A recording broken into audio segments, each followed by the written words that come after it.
नमस्कार दोस्तों, आप हैं अपने ही गुड लिविंग चैनल पे। और भाई ये वीडियो मेरे को दोबारा बनाना पड़ रहा है क्योंकि जब मैंने कमेंट में देखा कि मेरी आवाज़ ही नहीं आ रही थी, तो चलो चलते हैं, दोबारा बना लेते हैं, कोई बात नहीं। मेन तो काम है इन्फॉर्मेशन देना। तो दोस्तों, जो मैंने 2-4 दिन पहले ये पर्सलेन की कटिंग लगाई थी, कुछ पे फ्लावरिंग भी शुरू हो गई है। लेकिन जैसा कि वीडियो का टाइटल है कि ज़्यादा फ्लावरिंग के लिए आपने क्या करना है, एक-एक ब्रांच तो देखो हम लगा देते हैं। उसके बाद भई आपने क्या करना है, देखो उन पे तो फूल आए हुए हैं, जिस पे फूल नहीं आ रहे ना लेकिन आपकी ब्रांच अच्छी चल रही है, उसको आपने ऊपर से तोड़ देना है इस तरीके से, जैसे कि मैं तोड़ के लाई हूँ। तो इससे क्या होगा, जो आपकी ब्रांच जो आपने लगाई थी ना, उस पे तो 2-3 ब्रांचें निकलेंगी, इसका मतलब पौधा हैवी होगा। और दूसरा, जो ये आपकी नई ब्रांचें है ना, ये भी नए-नए पौधों को बनाने के काम आ जाएंगे। तो इसी तरीके से आप हैवी फ्लावरिंग पर्सलेन पे ले सकते हैं। जितनी आप इसकी कटाई छटाई करेंगे ना, जैसे फिर 3 आई, फिर ऊपर से काट दिया, फिर काट दिया। और दूसरा तरीका है भी, अगर हेल्दी ब्रांचेस है ना, उनको आप लिटा भी सकते हो। एक तो सीधा खड़ा करके लगाना, जैसे कि ये लगी हुई है। एक भुरभुरी मिट्टी में ब्रांच तोड़ तोड़ के काट काट के ऐसे ही सीधी रख देना और ऊपर से मिट्टी से कवर कर देना। तो उस तरीके से भी 2-3 जगह से मतलब जितनी भी लंबी आपकी ब्रांच है, जितने भी नोड एरिया है उसमें, वहां से जड़ें बननी शुरू हो जाती हैं। और मैंने इस मिट्टी में दबा रखा है, तो मुझे उस तरह लगाने की जरूरत नहीं है, और मुझे ये भी नहीं पता मैंने कहाँ कहाँ दबा रखी है। तो अभी तो फिलहाल सीधे करके ही लगा लेते हैं। तो दो तरीके से अगर आप लगाते हो ना, तो आपकी जो पर्सलेन की फ्लावरिंग है वो भी बढ़ेगी, ग्रोथ भी ज्यादा होगी और ऊपर से फूल भी ज्यादा आएंगे। तो इसी तरीके से आप अगर इसकी कटाई कटाई कर करके इसको ज्यादा हैवी बना लेंगे ना, तो ज्यादा फ्लावरिंग करेगा और अच्छे से ग्रो भी करेगा। और दूसरी बात, वही जब भी आप इन चीजों की, छोटे छोटे फूलों की, सुकुलेंट्स की आप कटिंग लगाते हैं ना, तो मिट्टी आपकी भुरभुरी होनी चाहिए। भुरभुरी मतलब पोरस मिट्टी होनी चाहिए, और साथ में थोड़ी ताकतवर भी हो। जैसे मैंने तो भी कुछ दिन पहले खाद ही डाली है, नहीं तो चाय पत्ती की खाद होगी, लीफ कंपोस्ट होगी, कुछ नहीं तो अपने गार्डन के पत्ते वगैरह इकट्ठे करके डाल दिया करो। तो उस तरीके से क्या होता है, मिट्टी आपकी काफी न्यूट्रिशियस हो जाती है, मतलब जानदार हो जाती है। और फिर जो आपके पौधे लगते हैं वो भी बहुत सुंदर लगते हैं। और भाई मच्छरों से बचाव करो। ये देखो मेरा हाथ भी कितना खा रखा है मच्छरों ने। और कल मैं यहाँ काम कर रही थी शाम को तो इतने मच्छर आ जाते हैं अब। तो बस अब सुबह ही करना पड़ेगा सारा काम जो जो गार्डन का है। तो इस टाइम मच्छरों की वैसे ही बौछार हो रही है, और खुले में तो, अंदर तो चलो हम ऑल आउट वगैरह लगा लेते हैं, बाहर तो वही है ना, अच्छे खासे मच्छर हो गए हैं। तो चलो कोई बात नहीं, हो जाएंगे 2-4 दिन में ठीक। और अब ये, जिनमें हमें पत्ते अब नहीं चाहिए और अभी इनकी जरूरत भी नहीं है, तो इनको हटा लेते हैं, ताकि जो हम कटिंग लगा रहे हैं ना, उनको सारी की सारी ताकत भी मिले और उनके मतलब बीच में भी कोई ना अड़े।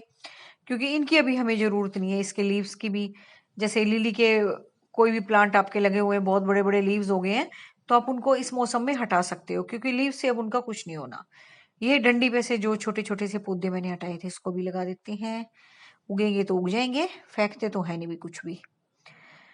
तो यही तरीका होता है दोस्तों पर्सलिन और पोर्चुला का लगाने का। चाहे आप लिटा के लगा दो, बिल्कुल डंडी खाली करके लिटाओ, तो डंडी एकदम खाली कर देना, लेकिन अच्छी हेल्दी ब्रांच होनी चाहिए।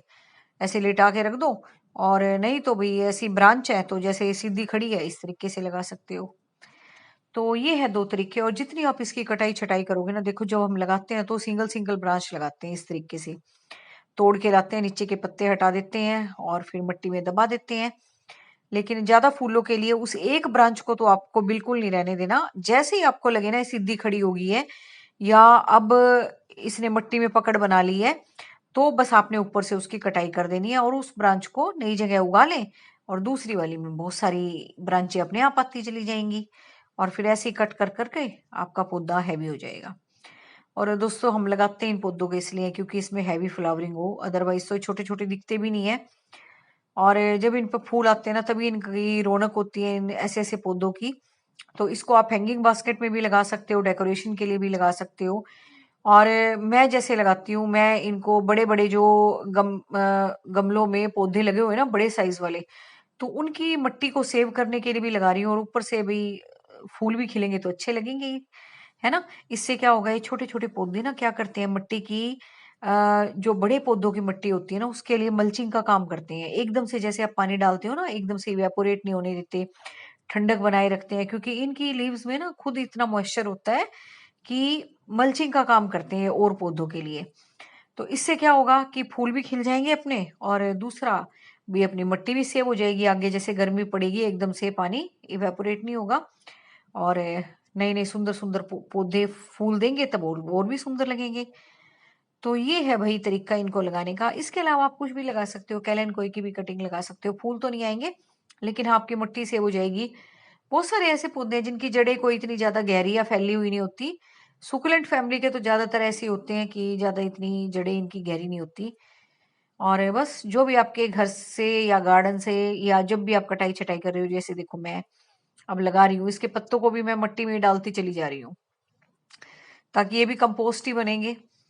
और दोस्तों, पत्तों में जो पत्ते टूटते हैं, गिरते हैं, फूल टूट के गिरते हैं, उनकी जो न्यूट्रिशियस वैल्यू है ना बहुत ज़्यादा होती है, क्योंकि वो मैच्योर होके गिरे होते हैं।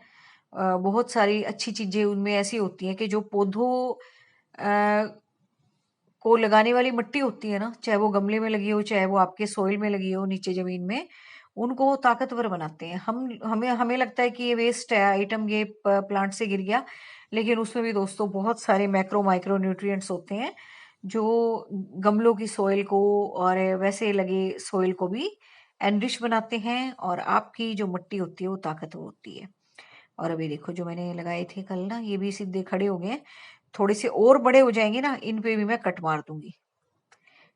इसमें तो फूल खिल रहा है एक छोटा सा। और भाई देखते जाओ, सब बढ़िया चल रहे हैं। और ये जो नीचे ब्रांच फैल रही है ना मिट्टी में, इनको भी हटाना पड़ेगा।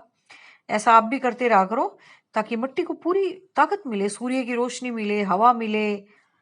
पानी तो चलो जब आप डालते हो पूरी सोइल में फैल ही जाता है, लेकिन सूरज की रोशनी और हवा भी बहुत ज्यादा जरूरी होती है। तो ये था भाई, पर्सलिन और पोर्चुलाका को लगाने का तरीका सेम ही है। पर्सलिन लगा के दिखाया मैंने, ऐसे ही लगाते हैं इनको, चाहे लिटा के लगा लो चाहे खड़ा करके लगा लो। और सब पौधों की ग्रोथ अच्छी चल रही है। और खाद डालने के बाद तो भाई और भी थोड़ी तसल्ली सी होगी कि अच्छी चीज मिल गई पौधों को। और वैसे भी मेरा डेली का रूटीन होता है, कुछ भी धोती हूँ, सब्जी वब्जी या फलों को, वो पानी भी इनमें डालती हूँ मैं, दाल वगैरह का भी, और दूध का बर्तन धो के भी। मेरी आदत है शुरू से ही, तो ना भी मिले तो कोई ऐसी बात नहीं है, इनकी अपना तृप्ति होती रहती है।